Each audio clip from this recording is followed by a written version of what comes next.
आप सभी का देवरिया सीनियर सेकेंडरी स्कूल के ऑनलाइन कक्षा में स्वागत है। हम सभी कल के व्याख्यान में उपसर्ग की परिभाषा और उसके कुछ उदाहरण पढ़े। आज हम सभी उपसर्ग के भेद के बारे में पढ़ेंगे और कुछ उदाहरण पढ़ेंगे। विद्यार्थियों, उपसर्ग के भेद के अंतर्गत हिंदी भाषा में मुख्यतः 4 प्रकार के उपसर्ग का प्रयोग किया जाता रहा है, जिसमें से पहला उपसर्ग है संस्कृत के उपसर्ग और दूसरा संस्कृत के अव्यय जो उपसर्गों के समान प्रयुक्त होते हैं हिंदी भाषा में। तीसरा हिंदी के उपसर्ग है। चौथा उर्दू व अरबी फारसी के उपसर्ग। सबसे पहला संस्कृत के जो उपसर्ग हैं उसके उदाहरण के बारे में पढ़ें। देखिए, यहाँ पर उपसर्ग लिखा हुआ है और उसका अर्थ लिखा हुआ है और उससे बने हुए शब्द रूप लिखे गए हैं।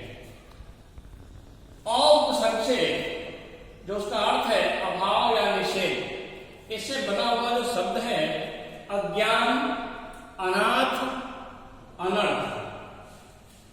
अनुपसर्ग का अर्थ नहीं के रूप में प्रयुक्त होता है और इससे अनुपसर्ग से बने हुए जो शब्द है अनादर, अनावश्यक। अति उपसर्ग का अर्थ है अधिक और इससे बने हुए जो शब्द हैं अतिरिक्त, अत्याचार। दुरुपसर्ग से जो अर्थ हम प्रयुक्त कर लेते हैं उसका अर्थ है बुरा या कठिन और दुरुपसर्ग से बना हुआ जो शब्द है वो दुर्गम, दुर्बल, दुर्जन।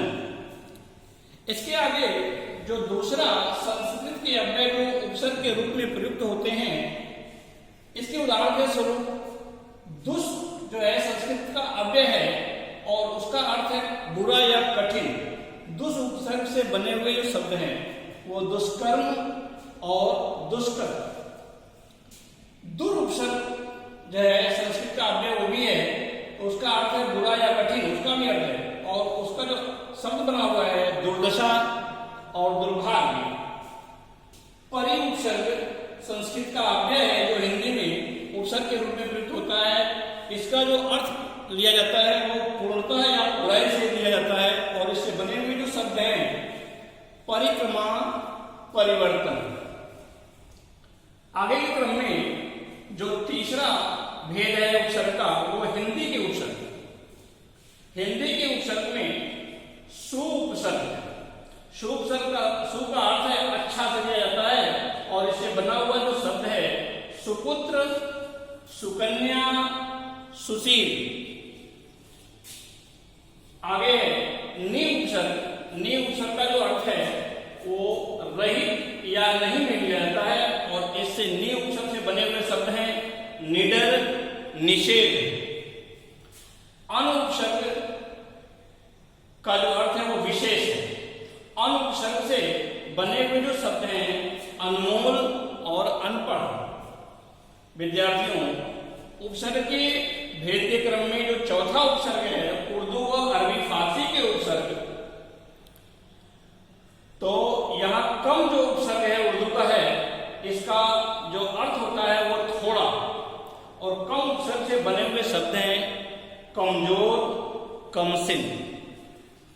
खुश उर्दू का उपसर्ग है जिसका अर्थ होता है अच्छा या प्रसन्न और उससे बने हुए शब्द हैं खुश से बने हुए शब्द हैं खुशबू, खुशदिल, खुशकिस्मत। बे उपसर्ग से जो अर्थ दिया जाता है वो वीणा से दिया जाता है और बे उपसर्ग से बने हुए शब्द हैं बेईमान, बेचैन। बा उपसर्ग का अर्थ है सही और बा उपसर्ग से बने हुए शब्द हैं बाअदब, बाइज्जत। विद्यार्थियों, इसके अतिरिक्त अंग्रेजी भाषा में के भी कुछ उपसर्ग हैं, जैसे डिप्टी शब्द है। डिप्टी उपसर्ग है जो अंग्रेजी भाषा का है और जिसका अर्थ होता है सहायक और डिप्टी उपसर्ग से बने हुए शब्द हैं deputy collector, deputy registrar. Chief शब्द का अर्थ है मुख्य, चीफ उपसर्ग है और अंग्रेजी भाषा का है। चीफ उपसर्ग का जो अर्थ लिया जाता है वो मुख्य के रूप में लिया जाता है। और चीफ उपसर्ग से बने हुए शब्द हैं चीफ मिनिस्टर, चीफ सेक्रेटरी।